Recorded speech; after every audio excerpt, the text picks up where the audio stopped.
If you've got a car in the DC metro area like I do, you know that sometimes it can be a real bummer, which is why there's Car Care to Go, the future of car maintenance and repair. I recently had to get repairs on my car, and they picked up my car from my apartment and they brought it back when the work was done. They also texted me to let me know what services were being completed on my car, so I got full control.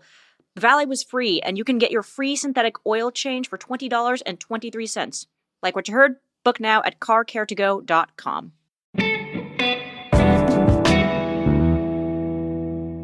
Today on CityCast DC, there's been a revitalized energy for unions nationally, and DC is no exception.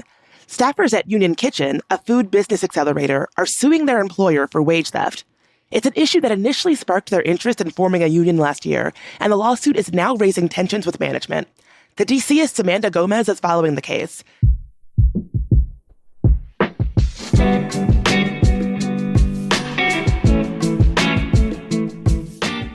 Today is Monday, March 20th. I'm Bridget Todd, and here's what DC is talking about.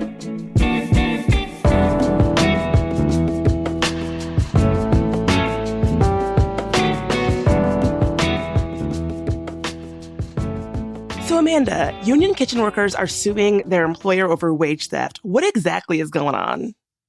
Yeah, so the wage theft lawsuit that was filed in DC Superior Court in early March accuses Union Kitchen, the local accelerator and food retailer, of pocketing the tips of tipped workers. It all starts, let's back up. It all starts in 2021 when two workers noticed that reports from their point of service system called Square didn't really align with what their paychecks were saying. So basically, one worker noticed that for roughly 8 weeks of work, that he was underpaid around $400 in credit card tips. And this is what the worker, Gabe Wittes, is alleging in this lawsuit. And he doesn't know how widespread this is, but he says another colleague of his noticed a discrepancy in how her tips were paid out, and so are now bringing forth this lawsuit trying to get to the bottom of it. So what has Union Kitchen been saying in response to all this? I have to imagine they put out some kind of a statement. So I've reached out to the Union Kitchen's CEO. We've been in communication before because I've written a lot about their union drive, their efforts to organize and form a union, which they successfully did over the summer. And when I reached out for comment on this story, he declined to comment. I have actually talked about this issue, this tip discrepancy, this alleged wage theft with the CEO, Colin Gilchrist, before. I've talked about it with him because it was the impetus for the workers' union drive. And this was last year when the union drive was beginning in January of last year. And he basically told me at the time that they followed all employment law, including the law that regulates tipping. And so that's what he said. And he also said that the point of sale system that employees had access to that was help them uncover this tip discrepancy. He basically said that that was a mistake, that employees weren't supposed to have access to that.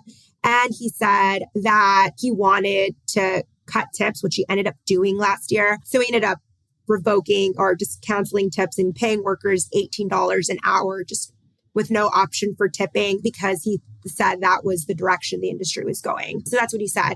Again, not directly in response to this lawsuit because we talked prior, but yeah. So just for my own clarification, when he said that the Square, the point of sale service that they use, it was a mistake, the mistake was employees being able to see how the tips were calculated and paid out. Great clarification. No, the mistake was that employees had access and saw how much tips they were getting. And talking to a wage theft lawyer, separate, I was just trying to get his 2 cents.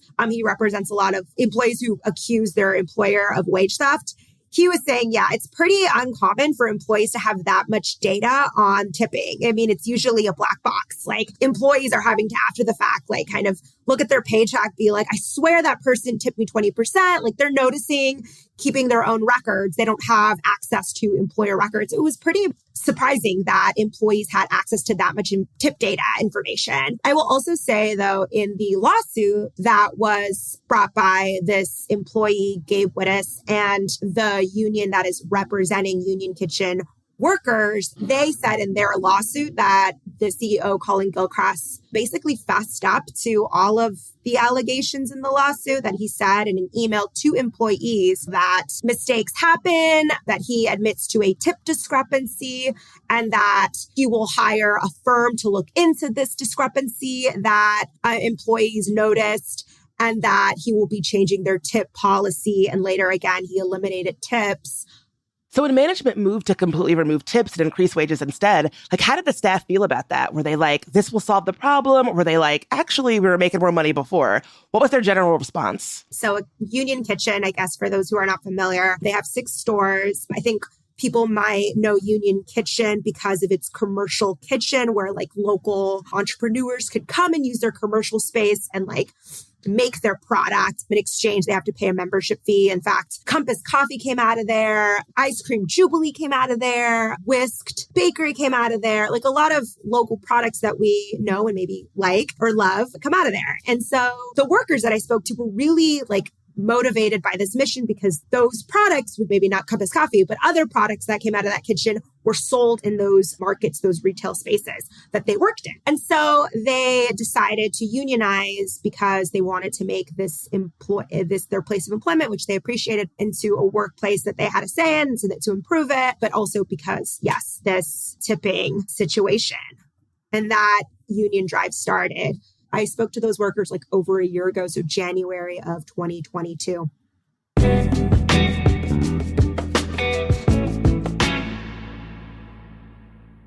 FrameBridge, the custom framing company, is the perfect way to refresh your space for the new year by framing everything that matters to you. That's because they can FrameBridge just about anything. Game day jerseys, selfies, your anniversary dinner menu, artwork, your favorite movie poster, a love letter from the people at CityCast DC, anything. Here's how it works. You go to framebridge.com and upload a digital photo. If you have a physical piece to frame, like a poster, they will send you complimentary packaging to safely mail it into their owned and operated studio where the framing will begin. You preview the piece online in dozens of frame styles. You choose your favorites. The experts at FrameBridge will custom frame your piece and deliver your finished piece directly to your door, ready to hang. And instead of paying hundreds, their prices start at $39. You can order online at framebridge.com, or you can shop at a FrameBridge store near you, which, if you live in DC, means a whole bunch of stores. Get started today. Frame your photos or give someone the perfect gift. Go to framebridge.com and place your order now. This episode is brought to you by Bill. You dug through your folders, questioned the receptionist, emailed your boss, and it's official. You've stumbled upon another missing invoice mystery. Instead of putting on your detective's hat, go digital with Bill. Everything is stored and timestamped online, so you never lose another invoice or payment again. Request a demo today at bill.com/Spotify. So I know this union is like pretty young, but I think it was created in June. But this is not the first time that it's gone after its employer. What were the other times that this union has gone after its employer? Right. It has been, as you alluded to, a tense time between the workers, some of the workers, particularly the people leading this union drive, and the CEO, Colin Gilchrist. So what happens? Because what you can do, right, is you don't have to go through a formal election through the National Labor Boards of Relation. An employer could just be like, I recognize you. You guys are a union. When I talked to Colin and asked him if he was going to do that back like a year ago, he didn't say that he was. He basically said he was trying to build a great team and that's what they're focused on. He didn't give me one way or another. It was hard to kind of read him then. But then one of the lead organizers said, shortly after their union drive was announced, that he went and talked to workers in a way that casted doubts about the need for a union. And that kind of started a tense relationship. That same individual, Rob Belloc, he told me that basically he started to be disciplined in a way that just didn't add up. He got dinged for coming in a few minutes late. And he said that management, the store manager, used to be understanding if employees were a couple minutes late. So he was like, oh, I'm coming under intense scrutiny. He noticed that another union organizer was coming under intense scrutiny. And they started to get like in trouble, getting written notices, as it were. And so eventually, like a month into their union drive, this employee, Rob, was fired. And these are at-will employees, meaning, your employer doesn't need to give you a reason for firing you. And so what happened then was this employee filed an unfair labor practice charge through the NLRB, saying that I was wrongfully fired. And then over the course of several months, another lead organizer, Gabe Wittes, who's actually now the plaintiff of that wage lawsuit, he was also fired. And he again believed it had to do with his role in the union drive. And so they filed more charges against Union Kitchen. And then over the course of several months in total, 5 pro-union workers were fired or disciplined. The NLRB started to investigate those claims and then eventually reached a settlement.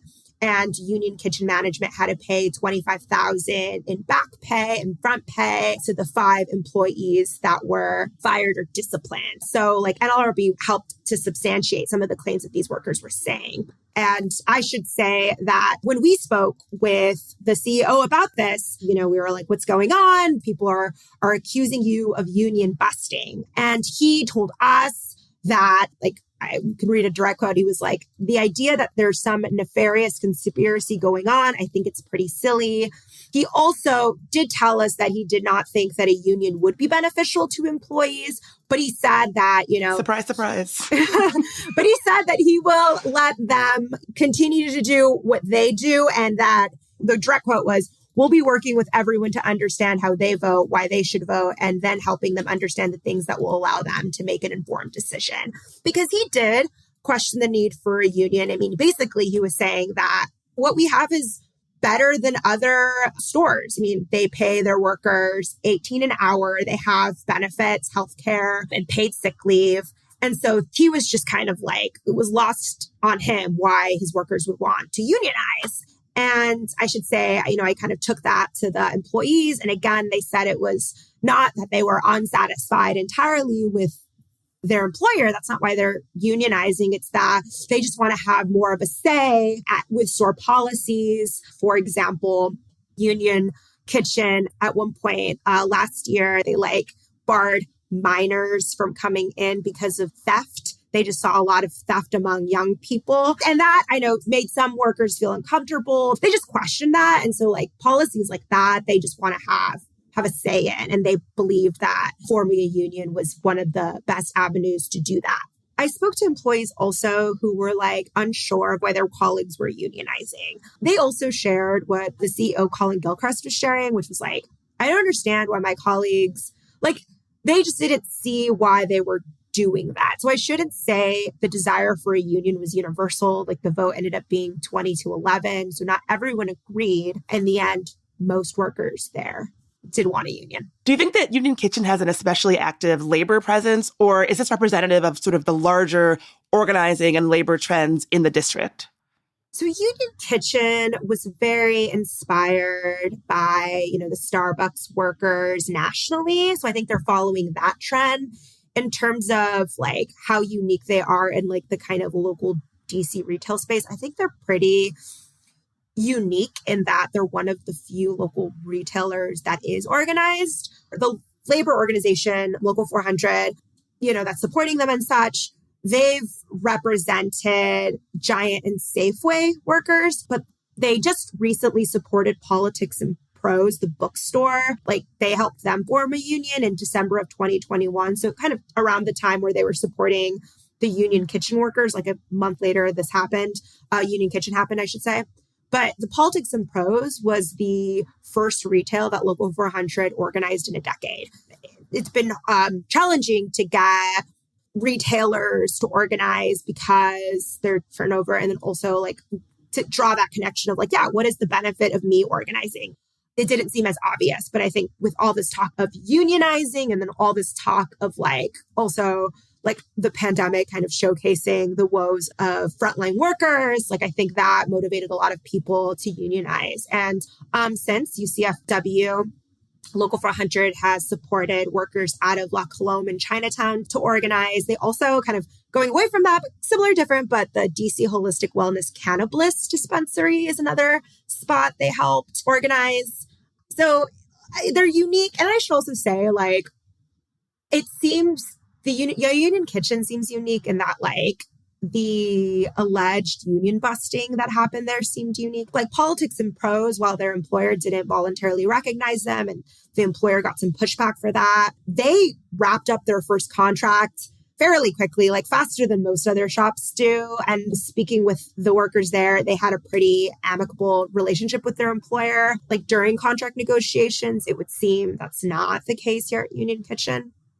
Something else that strikes me as a little bit unique about the Union Kitchen situation is that it was a business that started out as an accelerator, as you said. Like, it's meant to elevate other people and other brands. You mentioned Compass Coffee coming out of there, Whisked, the bakery, Ice Cream Jubilee. Do you think that there's something to be said about this idea where these companies that maybe start with an admirable mission later have these headlines come out that are negative, where people are looking at the way that they treat their own employees, and it kind of adds to this overall disillusionment that folks might feel about these brands that start so rosy and with a positive mission? It's definitely interesting, and that contradiction that you name is felt among the employees. Like, many workers that I spoke to were very disillusioned because of management's response to the union. Like, I remember speaking to one who worked at the retailer, wanted to get involved in the accelerator, and then was like, I don't know if I want to because this is leaving a sour taste in my mouth. And a separate employee that I spoke with, she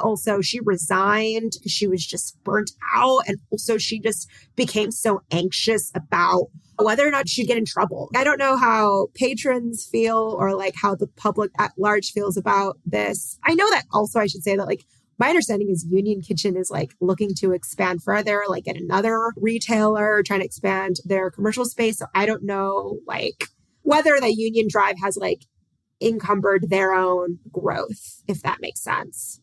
It does make sense. Amanda Gomez, thank you so much for explaining all of this to me, and thanks for covering it at DCist. Thank you, Bridget. I appreciate you listening.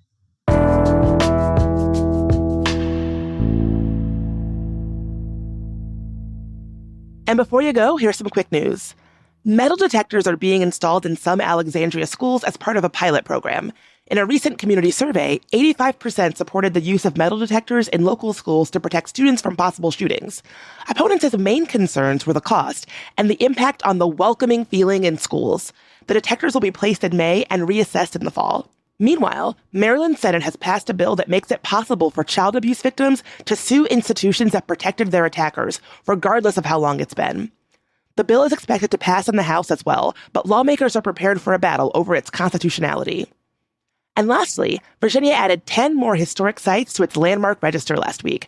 They include Drover's Rest, an 18th century mill complex in Fairfax County, and the Philomont Historic District, which is a 19th century rural village in Loudoun County that served as an economic center in the region. And here's today's DC life hack. You may have noticed that some street signs have a DC flag on its right-hand corner. That means the road is part of an evacuation route and extends all the way out of the city. Here's hoping we never have to use it, but it is good to know.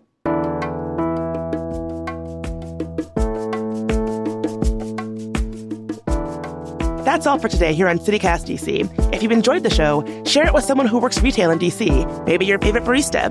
We'll be back tomorrow morning with even more news from around the city. Talk to you then.